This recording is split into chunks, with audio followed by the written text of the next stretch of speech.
Welcome to my channel and आज के video में हम बहुत मस्त चीज़ पढ़ने वाले हैं जो बहुत इंपॉर्टेंट होती है एंड बहुत कंफ्यूजिंग होती है। तो आज हम इसको एक ही स्लाइड पे आपका ले आए हैं।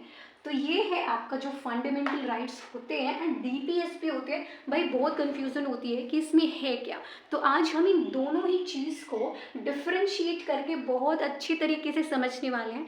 सो ज़्यादा टाइम वेस्ट ना करते हुए इस वीडियो को स्टार्ट करते हैं। सो शुरू करते हैं फंडामेंटल राइट्स को जानने से। जो बिल्कुल ऐसे आए हैं मेरे चैनल पे ऐसे बच्चे जो नहीं जानते तो उनके लिए और क्लियर समझा देते हैं।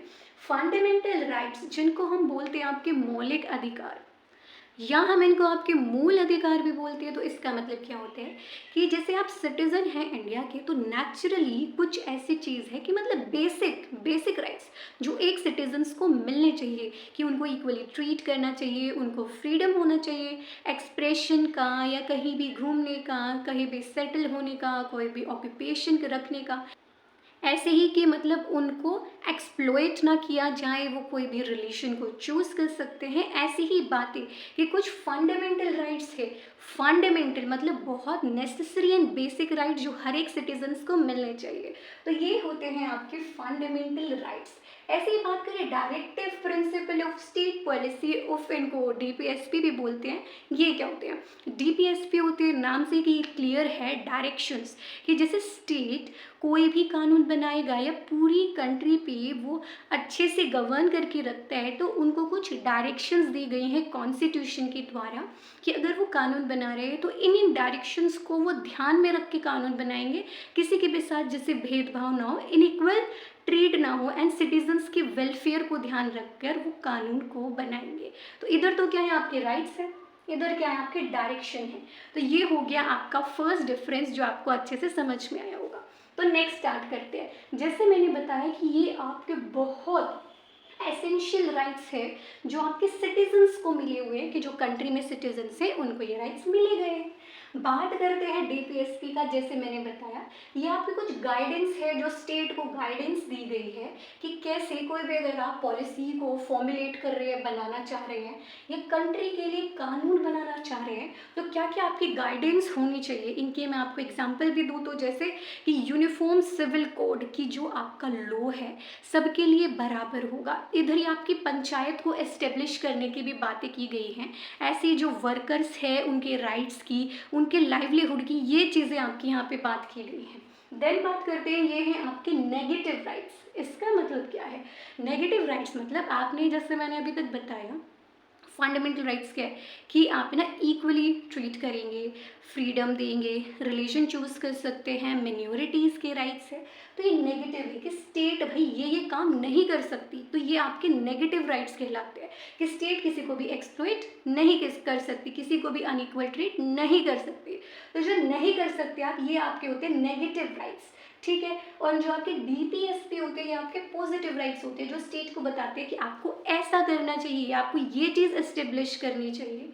देन उसके बाद क्या है, जो आपके फंडामेंटल राइट्स है वो एक इंडिविजुअल यानी सिटीजन, हर एक सिटीजन की राइट्स की बात करता है। तो ये आपके क्या है, इंडिविजुअल को प्रमोट करने की इधर बातें होती है।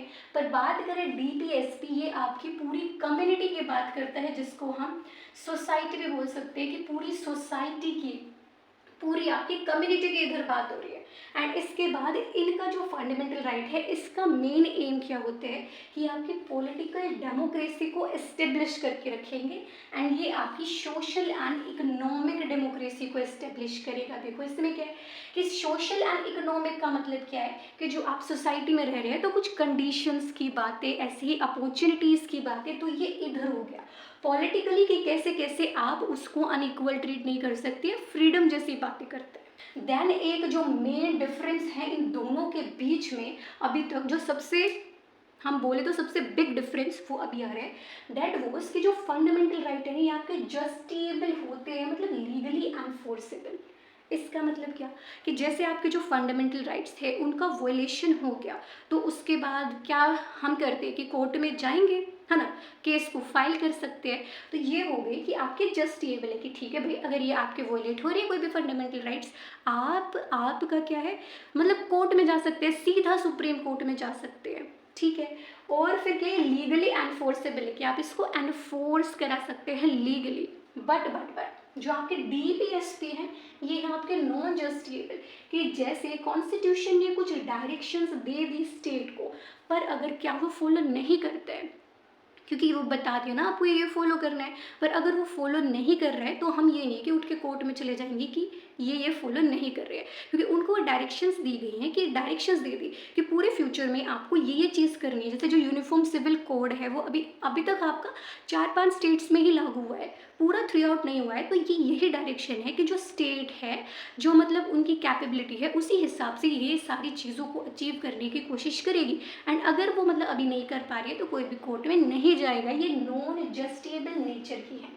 और फिर बात करें जो फंडामेंटल राइट्स है हमारे इंडियन कॉन्स्टिट्यूशन के पार्ट 3 में आता है, एंड ये आपका पार्ट 4 में आता है। एंड इसमें जो आपके आर्टिकल्स आते हैं 12 से लेके 35 तक वो होते हैं आपके फंडामेंटल राइट्स के। एंड जो डीपीएसपी है इसमें आपके आर्टिकल्स आते हैं 36 से 51 तक। एंड जो आपका फंडामेंटल राइट्स है इसका पूरा जो सिद्धांत है ये हमने बोरो किया है इस आइडिया को यूनाइटेड स्टेट्स ऑफ अमेरिका यानी यूएसए से। एंड जो डीपीएसपी का आइडिया ही हमने आयरिश कॉन्स्टिट्यूशन यानी आयरलैंड से बोरो किया है। आई होप कि आपको ये वीडियो देखने के बाद जो फंडामेंटल राइट्स है एंड डीपीएसपी है इसमें मतलब एक आप डिफरेंस कर पा रहे होंगे एंड अच्छे से समझ पा रहे होंगे। सो ऐसे ही आप किसी और टॉपिक को अच्छे से समझना चाहते हैं तो आप कमेंट्स में बता सकते हैं। So here I and my video. Thank you.